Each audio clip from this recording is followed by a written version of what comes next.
Being a good person often involves being too silent. When we remain silent too much, it is not always good for us or for others. We need to know when to use our voice because constant silence is not always beneficial for our own lives. We must recognize the moments when we need to stay silent and the moments when we need to speak. We should know the difference. असल व्यक्ति हुनुमा प्राय धेरै मौन रहनु समावेश हुन्छ।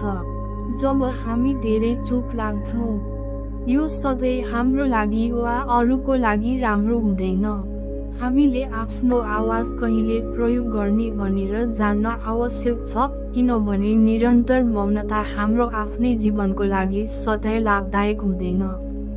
हामीले मौन बस्नुपर्ने क्षणहरू र बोल्नुपर्ने क्षणहरू पहिचान गर्नुपर्छ।